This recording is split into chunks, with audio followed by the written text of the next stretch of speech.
Hello. Maths mojo में आपका बहुत बहुत स्वागत है।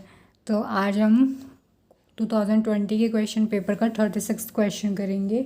हम क्लास 10th का क्वेश्चन पेपर सॉल्व करें सीबीएसई का। तो क्वेश्चन क्या कह रहा है? The sum of 4 consecutive numbers in AP में है एंड उनका सम 32 है and the ratio of product of the first and last term to the product of two middle term is 7:15। Find the numbers. मतलब ये AP का question है और यहाँ पर हमें सबसे स्टार्टिंग में क्या बोला है कि हमें 4 कॉन्जिक्यूटिव नंबर्स लेने हैं और उन 4 कॉन्जिक्यूटिव नंबर्स एपी में होने चाहिए और उनका सम 32 होना चाहिए। ठीक है। तो जब हमें ऐसी कंडीशन मिलती है जिसमें 4 कॉन्जिक्यूटिव नंबर्स एपी में चूज़ करने होते हैं तो हम वहाँ पे हमारे पास 2 चॉइसेस होती हैं। एक तो हम ये ले लें, जैसे फर्स्ट टर्म हम लेते हैं, एपी में फर्स्ट टर्म होता है, देन उसके बाद कॉमन डिफरेंस ऐड करके हम नेक्स्ट टर्म फाइंड करते हैं, फिर ऐसे करके हम टर्म्स फाइंड करते चले जाते हैं। तो 4 कॉन्जिक्यूटिव नंबर्स में आप ये भी ले सकते हो ए plus d, a plus 2d, A plus 3d, ये भी ले सकते हो आप। बट इससे कैलकुलेशन थोड़ी लंबी हो जाएगी जब हमें सम वगैरह दिया होता है तो उससे, और आगे हमें इनमें प्रोडक्ट का भी यूज़ करना है। तो इस मेथड से अगर आप करोगे तो भी सॉल्व हो जाएगा बट थोड़ा लंबा पड़ेगा। ठीक है। तो हम यहाँ पे क्या करेंगे, तो हम यहाँ पे जो नंबर्स लेंगे वो क्या होंगे, let 4 consecutive numbers be a minus 3d, a minus d, a plus d, a plus 3d। ठीक है। तो ये 4 कॉन्जिक्यूटिव नंबर्स एपी में हैं। अगर आप इनके बीच का गैप देखो तो सबके बीच का गैप 2d आएगा। मतलब कि ये फर्स्ट टर्म हो गया, इसमें हमने 2d ऐड करा तो ये वैल्यू आई है, फिर इसमें 2d ऐड करेंगे तो ये आएगा, इसमें 2d ऐड करेंगे तो 3d मिलेगा। मतलब ये 4 कॉन्जिक्यूटिव नंबर्स एपी में है। तो ये हमने क्यों लिया है, क्योंकि हमें यहाँ पे सम करना है। अब यहाँ पे कुछ नेगेटिव वैल्यूज़ है, कुछ पॉजिटिव हैं, हो सकता है कि आगे जाके कैंसिल हो जाए। तो कभी भी आपको ऐसे 4 कॉन्जिक्यूटिव नंबर्स एपी में लेने हो तो आप यही लिया करो। अगर आपको 3 कॉन्जिक्यूटिव नंबर्स लेने हो कहीं पे तो आप ये लो, ए minus d, a plus D. ठीक है। और अगर आपसे 5 कॉन्जिक्यूटिव नंबर्स पूछा जा रहा है, मतलब कहीं पे आपको लेना है एपी में, ये एपी की, यहाँ पर हम एपी की बात कर रहे हैं, तब आप ये लेना a minus 2d, A minus d, a plus d, a plus 2d। इससे कैलकुलेशन थोड़ी आसान हो जाएगी, इसे आप ट्रिक समझ सकते हो। ठीक है। तो हमने यहाँ पे 4 नंबर्स ले लिए। अब हम क्वेश्चन पे चलते हैं। क्वेश्चन क्या कह रहा है, sum of 4 consecutive numbers in AP is 32। तो इन सारी वैल्यूज़ का सम 32 दे रखा है। तो यहाँ पर हम इन सबको ऐड कर देते हैं, a minus d, a plus d, a plus 3d equals to 32। ठीक है। अब यहाँ पे आप देखो, ये नेगेटिव पॉजिटिव लेने का क्या फ़ायदा है, यहाँ -3d है, यहाँ +3d है, कैंसिल हो जाएगा। यहाँ पे -d है, यहाँ पे +d है, ये भी कैंसिल हो जाएगा।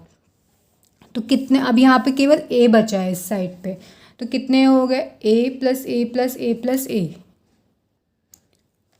4a equals to 32 and a equals to 32/4, 4 8 ज़ा 32। तो a की वैल्यू कितनी आ जाएगी, a की वैल्यू आ जाएगी 8। हमें यहाँ पे नंबर्स फाइंड करने, और हमारे नंबर्स क्या हैं ये, और इनकी वैल्यू हम कैसे फाइंड करेंगे, जब हमें a और d का पता होगा। तो a हमने पता कर लिया। अब सेकंड टारगेट क्या है हमारा, d फाइंड करना। तो उसके लिए अब हम क्वेश्चन का हमने इतना पार्ट यूज़ करके हमने a फाइंड कर लिया है। अब जो आगे का पार्ट है इसे यूज़ करके हम d फाइंड कर लेते हैं। तो क्या है आगे का part, the ratio of product of first and last term. तो फर्स्ट एंड लास्ट टर्म का प्रोडक्ट एंड 2 मिडिल टर्म का प्रोडक्ट का रेशियो 7:15 दे रखा है।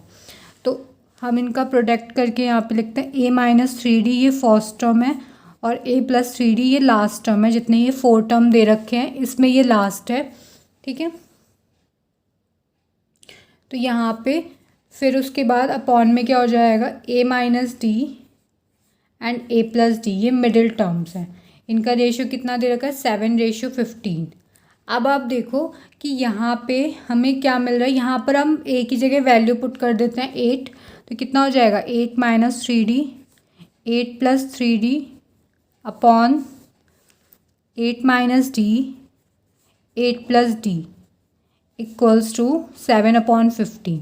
ठीक है। अब आप देखो इधर पे a minus b and a plus b बन रहा है, यहाँ नीचे भी a minus b and a plus b बन रहा है।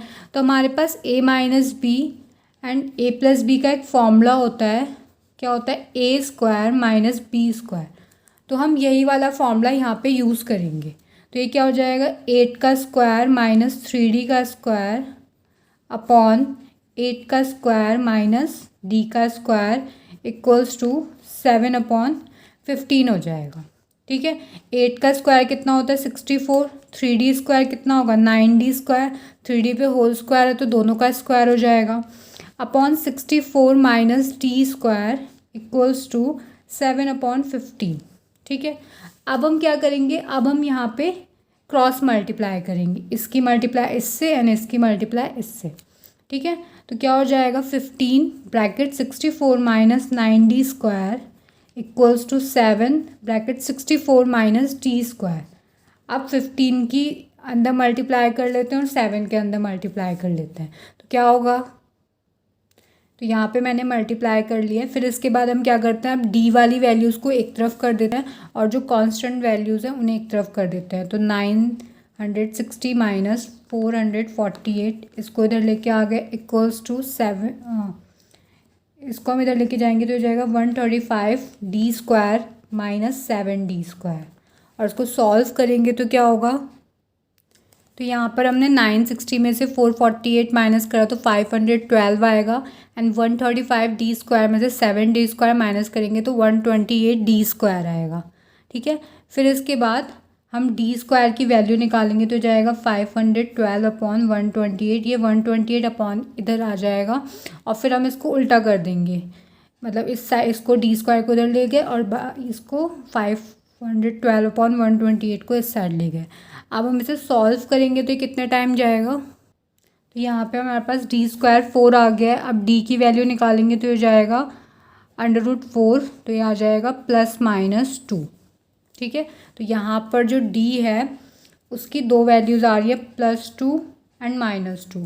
तो अगर हम यहाँ से अब हम इस a और d की वैल्यू हम यहाँ पे पुट कर देंगे, इसमें जो है 4 कॉन्जिक्यूटिव नंबर्स हमें फाइंड करने हैं, यहाँ पर a और d की वैल्यू पुट कर देंगे और फिर हमें हमारे नंबर्स मिल जाएंगे। तो यहाँ पर हमने d इक्वल्स टू 2 रखा है, तो a और a क्या था हमारे पास 8, तो हमारे पास a माइनस 3d में वैल्यू रखा तो 2 आ गया, a और d की वैल्यू इस पर रखी तो 6 आ गया। ऐसे बाकी सारी वैल्यूज हमने निकाली है। तो हमारे नंबर का सेट क्या बन रहा है 2, 6, 10 एंड 14 और इन सब के बीच में 4 का गैप है। ठीक है। इसी तरीके से आप d की वैल्यू -2 रख कर भी नंबर फाइंड कर सकते हो।